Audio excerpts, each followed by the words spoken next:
This is the holiday season, ladies and gentlemen. I do have an affiliate link with Woodwind Brasswind, but spoiler alert, they're always running deals all year long. So just be sure that you can catch up on something that may be unique to the holidays. All right, ladies and gentlemen. So today I want to cover a pretty sensitive topic. A lot of you have been asking me about this, so I figured I'd make a video and talk about it, and then you'll be a better potential consumer if you decide that you want to pick up some type of product, specifically a saxophone. So the question is, what should I be looking and or listening for in a YouTube video? Because I get a lot of comments about people that have watched videos on a product and then they buy it and then they're not happy with it and they return it.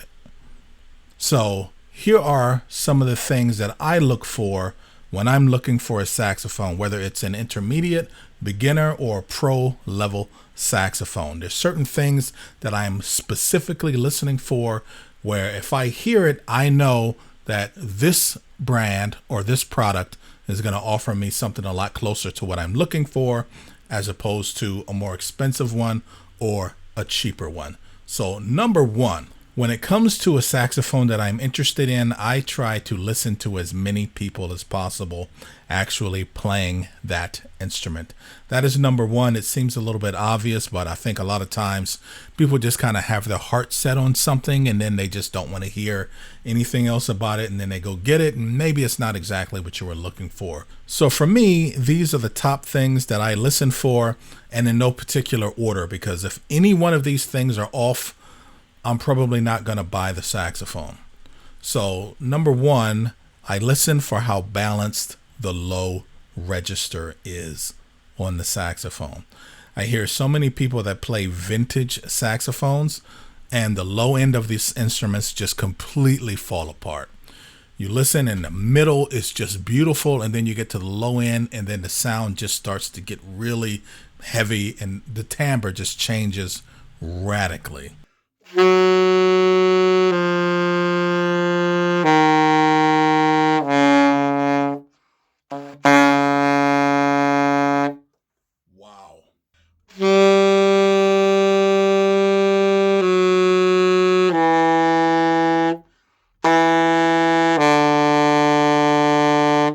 Another thing that I listen for is what happens when I cross over from an open C sharp to a middle D. These are just telltale signs of instruments that aren't very expensive. There are some good quality instruments in the lower price range and in the intermediate range, but when it comes to a pro level horn, you're not going to get these obnoxious pops and breaks, especially when you come to playing that middle D from the lower part of the horn. And also when you cross over from a high G sharp to high A, you have this other octave break that's there. This is another area. Crossing from that high A down to D, you can still get those big pops and massive timbre changes. Pretty extreme difference between the open C sharp and the middle D.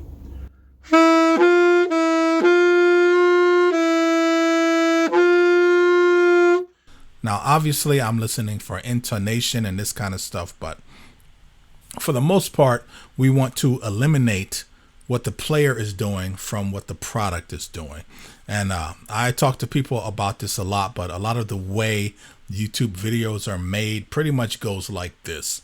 Here's a guy that has a phenomenal amount of skill, and they basically are just showing off while they're playing the brand that they're pretty much advertising, which does a lot to show you how good the person is, but doesn't give you a lot of information about how good the product is. One thing I definitely want to focus on is when it comes to low cost instruments, student model instruments. Everybody loves to do these comparisons between the low cheap instruments versus the really expensive ones.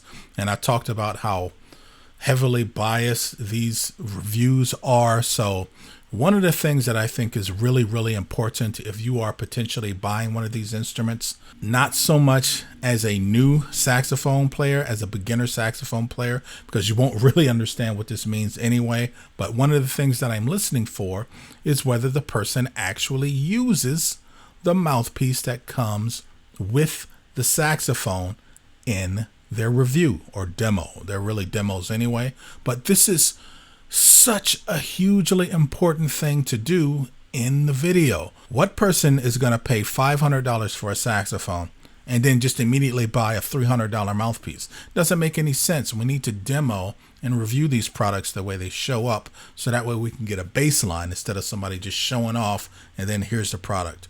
Another thing that I listen for is the sound of the actual mechanism of the saxophone. And more than anything, I'm listening to how sticky the keys are. This is the kind of thing that a lot of people that do these reviews, they're not really paying a lot of attention to. But me personally, it's telling me a whole lot about the quality control of those instruments, because having bad pads is going to cost you a phenomenal amount of money. Having bad pads is also a potential sign of having bad tone holes. So even if you go out and get really good pads, they're just going to get destroyed because the instrument's tone holes are just mechanically disastrous. Related to that, ladies and gentlemen, I also, if the person is actually showing me what the horn looks like, I'm trying to look at how thick the pads are. If the pads are really thick, move on. Get something else. Thick pads is a sign that the tone holes aren't very well made.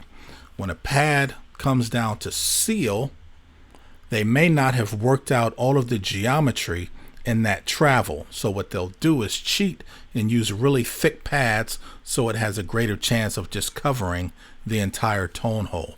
But this is a disaster. These pads always stick, they deform around the tone holes, and the instruments are just not very good quality.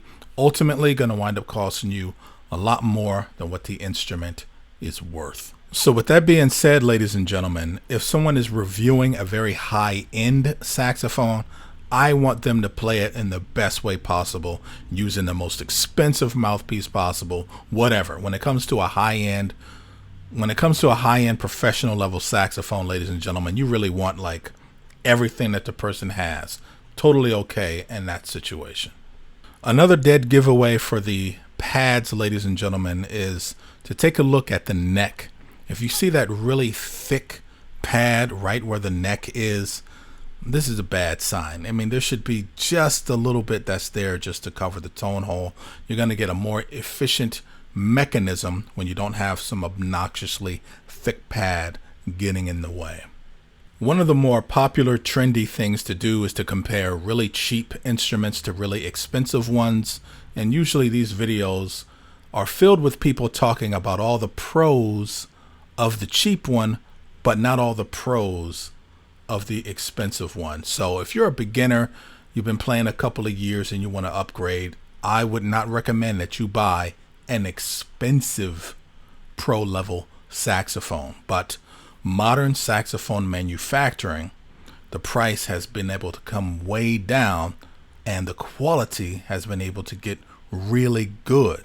So within the $1,000 to $2,000 range, you can wind up getting a high quality professional saxophone at the price that may be a little bit cheaper than a high quality student model saxophone. There's always the used market. In the used market, you always know what you can sell it for. You can sell it for whatever you paid for it. So in my case, ladies and gentlemen, I bought this Alora 580 Chicago Alto sax. I got it when they were running a special, a discount, and I got it for $1,200 when it was normally selling for $1,800. This is 6 months ago. Now I looked up the price and it's over $2,000. So that initial investment has granted me a 67% increase, almost 70% on my investment. Okay, ladies and gentlemen, so for those of you who do not know this, Selmer is going to discontinue the reference 54 and the reference 36 alto saxophones. So I'm already having a hard time trying to find the 36 alto anywhere, but this might be a fantastic time to actually purchase one of these instruments. So like I said earlier, I do have an affiliate link with Woodwind Brasswind. You can click on that link if you are interested in buying one of these, because I imagine that after a few years, or when they stop making these, that the value of these instruments are going to go up. So I'm actually thinking about getting one. And as soon as I get it, I'm just going to check it, make sure everything is in it the way it's supposed to be, and then just putting it in the vault until Selmer stops making this, and then just wait for the value to go up. So that's just something to be aware of.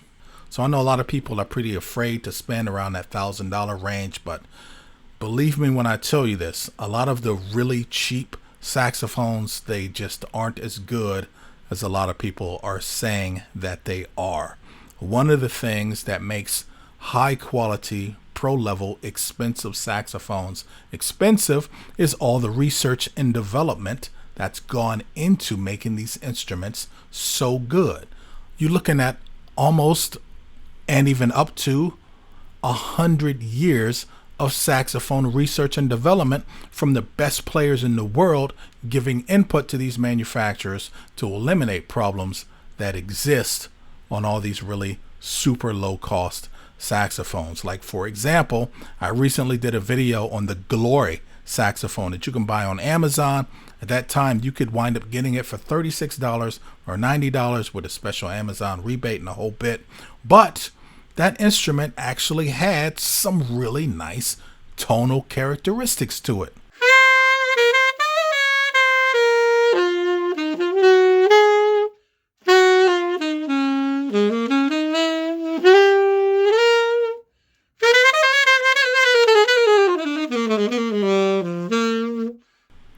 It also had a lot of bad ones to it. It had some bad designs.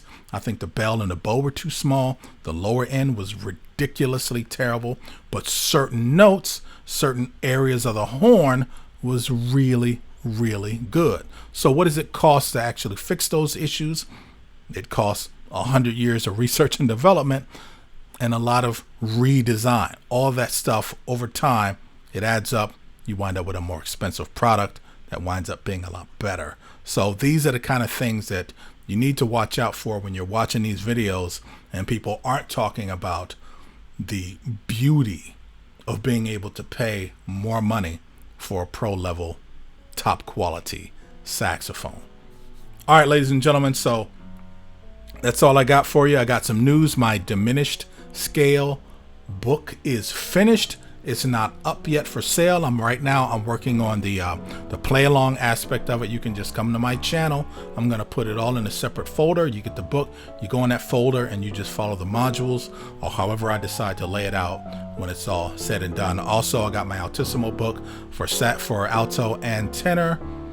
Got a lot of new things coming up for you for 2022, ladies and gentlemen. So thanks for tuning in. You can also check out my Teespring. I got merchandise, not this. It's my Thundercat shirt. But at any rate, ladies and gentlemen, I do have a lot of stuff that's coming up, and I'm looking forward to being able to present you with these things. So thanks a lot. See ya.